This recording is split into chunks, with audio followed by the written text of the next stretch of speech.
Okay, cool. Hi, everybody. It's me, Ashley Brook. Um, so I'm just waiting. I'm supposed to be getting some stuff dropped off right now. I guess I'm gonna wait for a couple more people to come in the room. If you are popping on right now because you heard my short when I shared about me being nonverbal most of my childhood, um, yeah, I always hear people like being very confused about their children that are nonverbal, and they're like really worried and really like they feel like helpless, And I just thought it would be nice for me to come on here and share with these parents what it feels like, because it doesn't feel that bad at all. Actually, the only bad thing is the way people treat us. Most times we don't even process that we are nonverbal. Like we just, so it feels more like a shyness. Hi, what do we have here? Hello.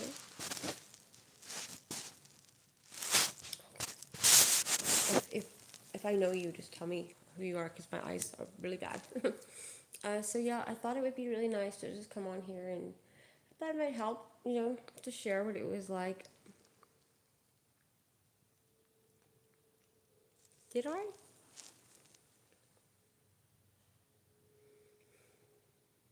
I don't know. Can I get back on topic?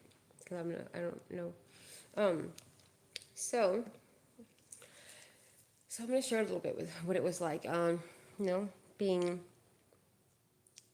I've listened to. Oh, really? That's awesome. Well, thank you for watching. Um, I'm gonna share it with people who haven't heard this from my experience. Growing up, I didn't feel. I didn't even. I felt there was something. Back in the, I mean, I'm 38, you guys. So when I was younger, about like 4, 5, 6, I couldn't talk at all. I was more like mute. It wasn't like my son makes like sounds and he's laughing, giggling really loud, repetitively. I didn't do any of those things. I think once in a while I would get like I thought it was like the giggles, but I didn't talk at all, and I didn't like I wasn't loud. I was very quiet, like a little mouse. I think I would more like consider it like mute, like a mute.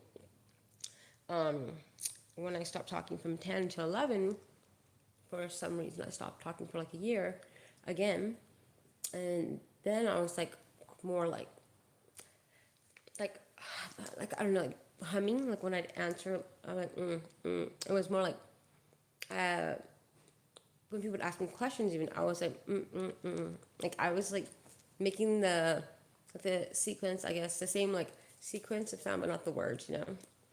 Um, I did that for a very long time, but it felt like long because it became like a thing where people would like they'd comment on it a lot, and they didn't know that that was my autism. They thought that I was just like I guess like just weird, I guess.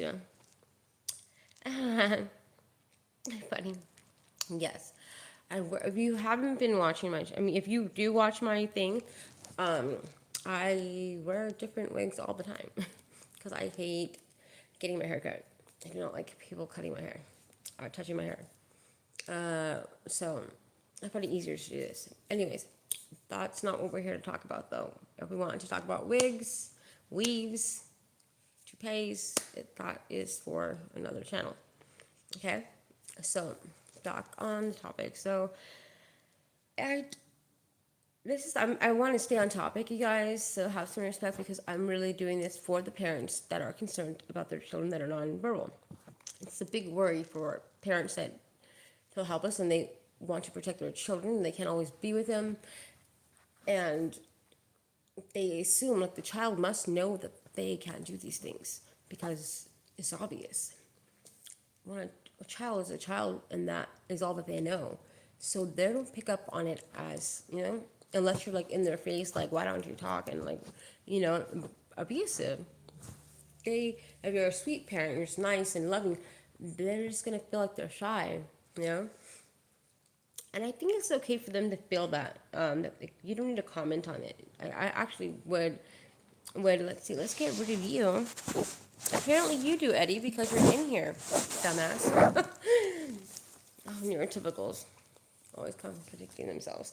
Okay, so actually, should we just get rid of him? Let's just get rid of you, Eddie. Quit playing games. Go to church or something. Save your soul.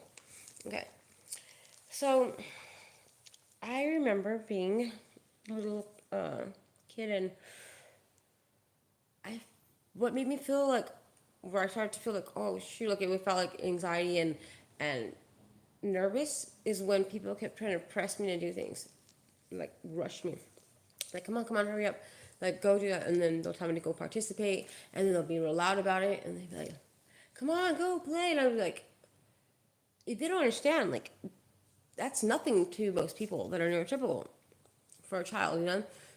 That was like suffocating me. I was so again. I was in full panic, and I knew that I couldn't get out of that situation, and I was just like slowly walk. I was so like I remember being like really uncomfortable because I felt at that moment everybody's looking at me, and now it becomes a stigma of society. And that's what I want to bring to your guys' attention. I always talk about the stigma of society, and everyone's like, okay, well, what do you mean? Like, okay, discrimination, people being rude, like this little asshole on here named Eddie. But no, it starts. It's so you have to be very careful because it can come out of nowhere. It can come from loving parents. They can start it. It's because when someone's hovering over you and taking you out of your pushing you out of your comfort zone and making everybody aware and being loud and like making it like the center of the attention, it becomes like everyone's eyes are on you. And as well as you guys know, anyone that knows autistic people, I don't like people like when I was younger I had a really hard time with people like they were all like if everybody's looking me like directly in my eyes like trying to figure me out, oh my god, that just oh my god, nightmare. And that's what happens when you call an autistic child out in public places and talk about their autism in front of everybody, like they're not there. That is the stigma of society. It starts in the home, unfortunately. It starts in the home because the parents feel comfortable enough to, like, come on. Or maybe the parents feel like some parents are just trying to be like, oh, I'm not embarrassed of my child. Or I'm not like there's nothing wrong with that. And I said, okay, well, thank you for your support, parents, but that's not your decision to make. That is that child's, because that child is gonna have to grow up being autistic, and you're not always gonna be there. So it's not fair that you pull them out when they're not ready to be, in front of everybody and everybody acknowledging that something's different. You're not giving them a chance to process how to respond and how to even process the stigma that they're feeling at that moment. You're bugging. Is it Eddie again? Bugging your head. I don't know what that means. It's bugging. It doesn't make sense to me. I'm sorry. I'm very literal. But if you don't like it in here, leave. If you want to stay, let's just. I'm just gonna like mute yours comments, okay? But I want you to stay because you really you can learn. You can really gain to learn some things. I don't think there's anything up there. Let's see. We're gonna remove it. Let's see the little hate speech, but let's do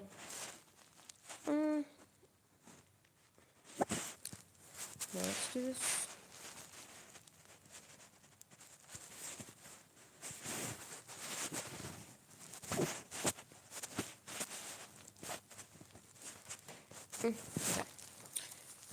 So, I just want to bring that to you guys' attention. I'm not saying that. I'm not like calling you guys out and like saying that. Oh my gosh, wrong. No, a lot of us do that. I've even have caught myself doing that with my son, like trying to prompt him and help him, but in front of everybody, being very loud about it. I just don't think you should not something that you should hide, but it's also something that you should not be like talking about, and then people like walk up to the parent like, oh, he's he autistic? Like, what, will he talk? Like, does he talk? It's like those are the things that you don't want to do.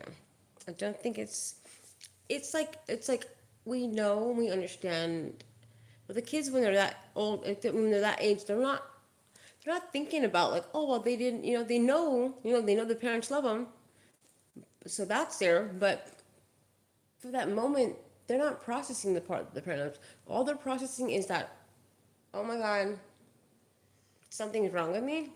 And that's how it felt for me when they started talking about when my mom's friend went up to her and was like, oh, it's like, is there something wrong with her? Is she retarded?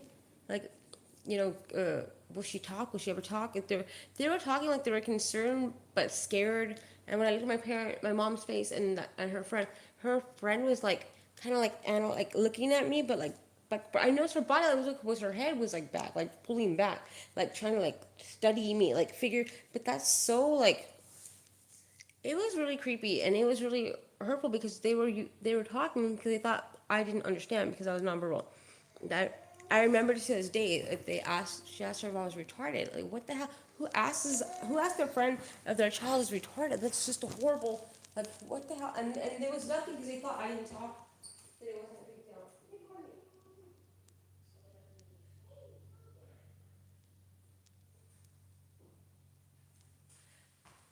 I'm not trying to like single out parents and stuff like that, but I just want to make it bring it to your guys' attention, just to like next time just kind of like try to monitor or watch, or maybe sometimes I record myself a lot. Sometimes when I'm engaging my children, like just for my own self, so I watch them later, and I always find little things that I'm doing too, even though I know how it like what it feels like and I've been through it.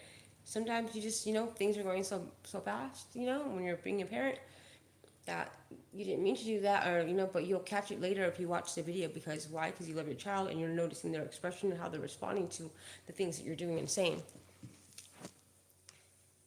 Boo. Mommy, hi. Want to say hi? Come say hi. You sleepy? You hungry? Oh, come here. He doesn't live here. You, yeah, he's in the video. You can call him in video later, okay? I know you just got to see him. Don't worry, you'll see him again. She doesn't live with her father, so she video chat him the other day. I know she keeps saying, "Dad, I'm not here." Poor thing. That's why that's another thing that bugs me. Like, children shouldn't have to like. Hmm? He's not gonna come here, sweetheart. He doesn't live here. You'll see him though, okay? You'll see him. I'll try to arrange for you to call him. Oh yeah, look, look, check it out on the screen. Look. You see, it's us. I put it on the TV. Yeah. So yeah, I think it's really important. Like, you want ice cream? What kind of ice cream? Get up, let's show me. Let's go look. What kind? Chocolate? A chalk? Chocolate? Okay, I will get you the chocolate ice cream. Okay, 1 second, you guys. Babies first. You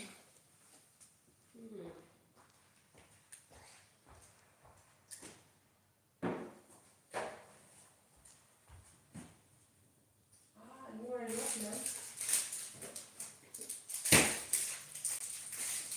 I also need some American fries. Would you like? There you are. So yeah, so I'm just gonna go back. I just wanted to make sure that I touched on that. Um, hi. What it felt like also like it's the strangest thing. I always felt like I was shy, and so people would make comments about me in front of me. That's the worst thing you can do. That is the stigma of society, and that's what made me, I believe, stop talking again from 10 to 11. Is that I was trying to like we needed like a safe place to participate and practice these social skills, It's a learned behavior for us. It's not instinctive. And, and we feel the difference. Like there's like a, you know, it's like it's like on the outside and like looking in through a window and like I've always felt separated from everything and it's a really weird feeling, and you keep standing there waiting like for people to like try to participate or try to do the correct social, engaging, and it's not working, and people are like, and they're resisting you, and they're trying to like, they don't want to deal with you, they don't want to hang out with you, they want to comment on the way that you talk and the way that you move, and the differences. They're just so um like intrusive. That's what I felt like. And I just felt they shouldn't do that. um it makes us second guess ourselves more, which means we're going to hesitate. If we were thinking maybe to start participating or trying, it's going to stop. We're going to be like, oh, never mind. Because now everyone's talking about me and talking about it, and not even like encouraging and complimenting it. They're talking about the areas that need improvement, like as I'm trying to participate. It's like oh, I'm not doing it right, I guess I'm just not going to do it. And hey, can you have some? But I have this memory, and I talked to another autistic adult, and she told me that that is what it was like for her too, because she was also nonverbal growing up.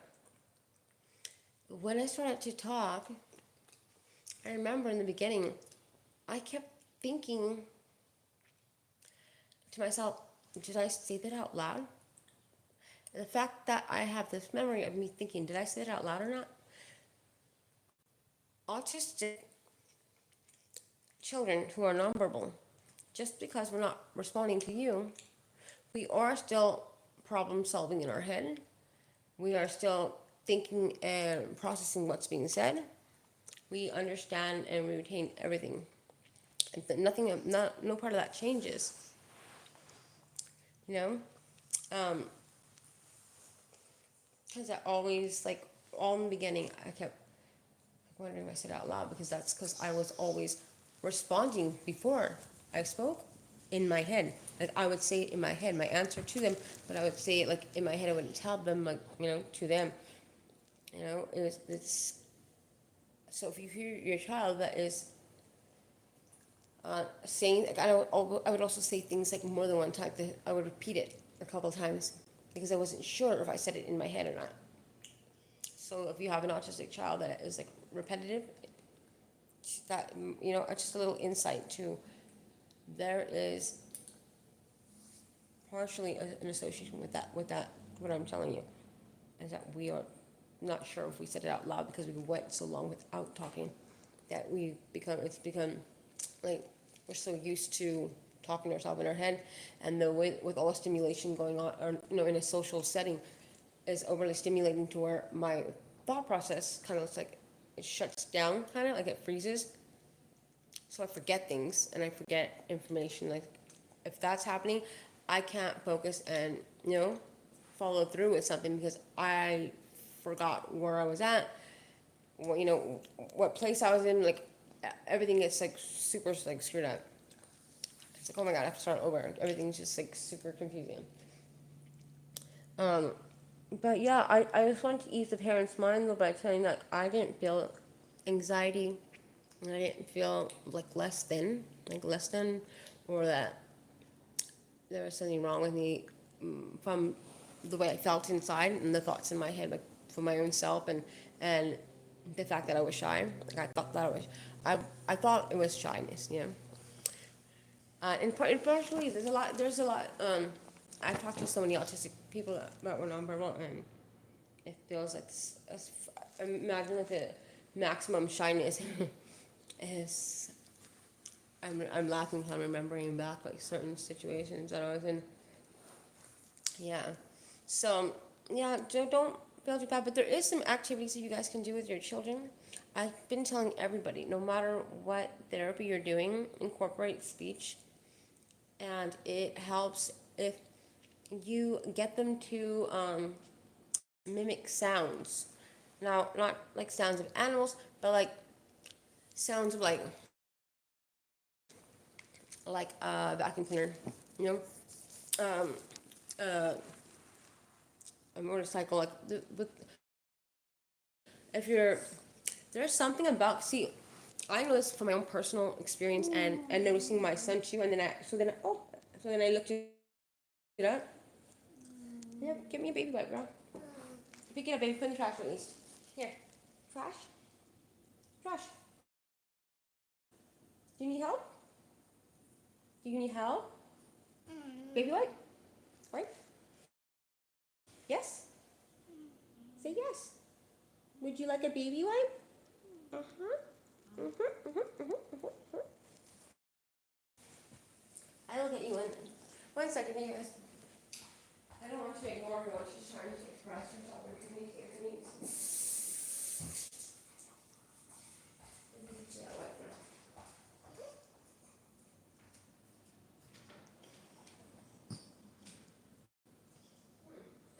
Come on, this way. Nay, come here. Come to mama. I will help you. There you go, girl. See? You're finding that side over. Oh, sweetheart. You okay? Okay. Here, honey. Come, come. You want? Well, there you go. You want? You putting it there? Here, take over to the road. Two. Here you go.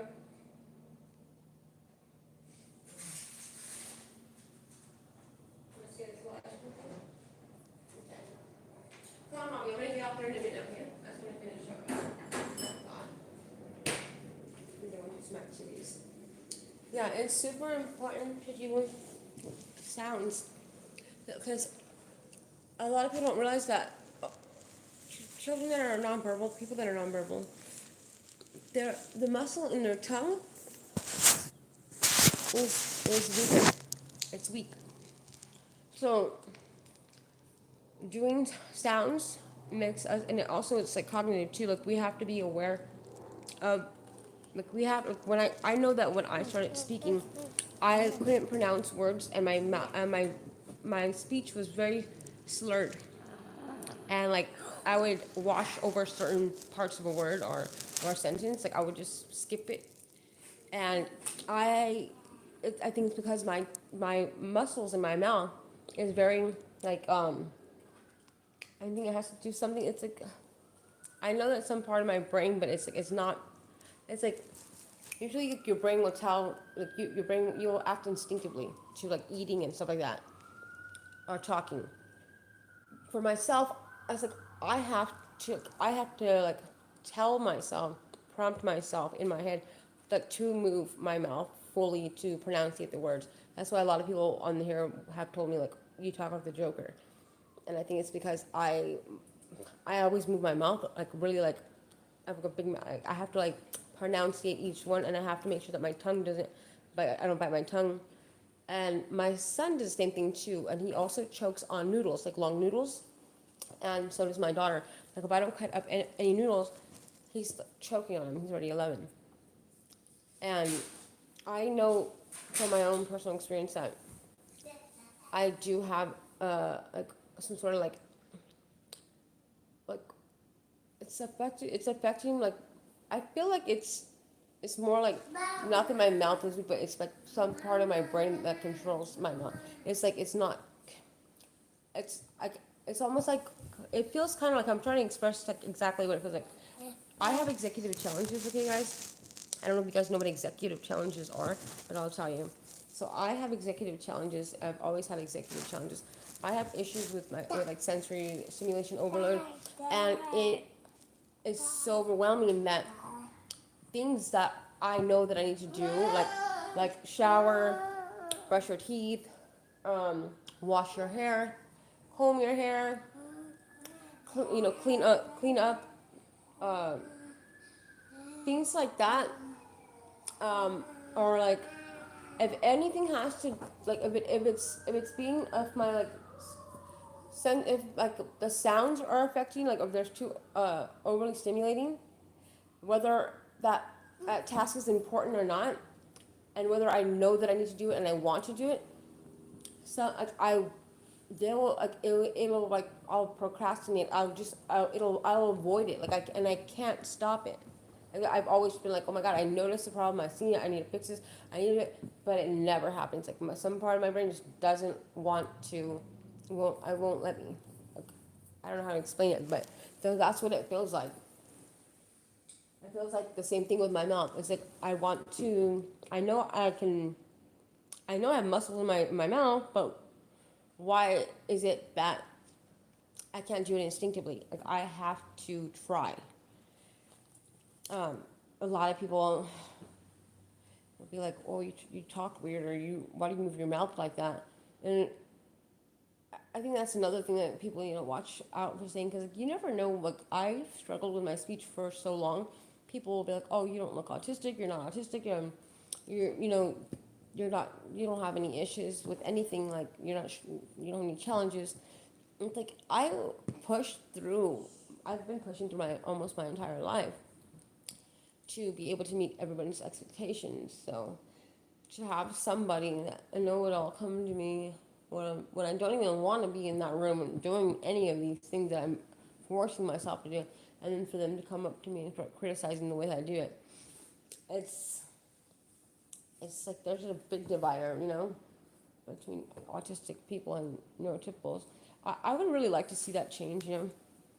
I think that it's just like it's so sad though because I know that it's probably not going to change, not anytime soon.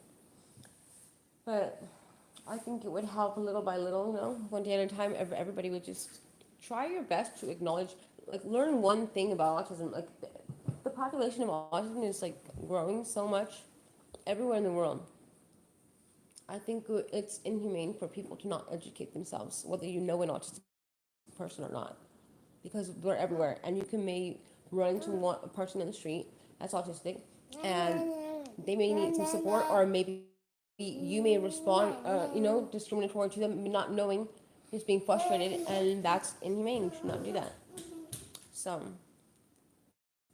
instead of people coming out here and being like, "You are bugging my head," they should read a book. You know. Um, Izzy, Mama.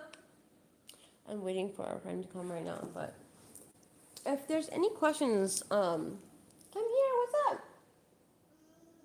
You need me? Me? You need me?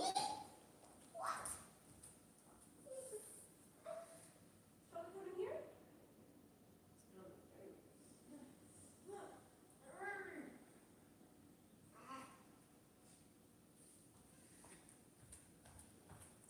Oh yes, I also wanted to share with you guys. So I'm gonna share. If you guys go and look at my last video of exercise that I did with my son, Ozzy, there in the video you'll see that I hold his hands and I tell him to squat with me because I'm helping him support his body, so he can copy, right in front of him to do exactly what I'm doing. And I told him, Ozzy, okay, now squat, and he did it a little bit. He went like very little. And I said, Ozzy, squat as much as you can. And it was hard for him because he has psoriasis and like joint issues. And he's a big boy. And his autism, so it was hard for him to do. And I pushed him just a little bit, not a lot. I pushed him, I said, Ozzy, lower. And he said, what did he say? He said, I did. He like shouted it out though. He said it loud. You'll hear it in the video. He actually he doesn't usually talk or respond like that. He has to be prompt. You have to give him choices. But because it was exercise is the best thing. I remember all growing up. I have a brother and he's a gay guy, and he's really into like exercising. So even though I grew up really dysfunctional, my brother was always exercising all right with videos and all that. So I would go and copy him. And so I would start exercising with my brother, and he was always big about like, oh, like you don't want to eat that, and he'd always admit like, gay boys are, like perfect. So I wanted to be like him. So I wanted to fit in. I wanted to be accepted, right? That was my thing. So I would exercise all the time, and I think that it also played a big part in me being able to, overcome that challenge of speaking. Say hi, Izzy. But yeah, because it's more like a survival, you know. Autistic kids and adults will like if there's an emergency and they're like, you know, survival, they will push a little harder to, you know, to to say something to if they need it. So pushing them to do exercise a little bit, you know, like his balance was off. He was like, I did. Like he was like, he really couldn't go any lower. So the only way for me to not push him to go any more lower, where he was probably hurting from the pressure, it made him talk. I was like, oh my gosh, this is so cool. We're gonna do exercise again today. Izzy, I see you.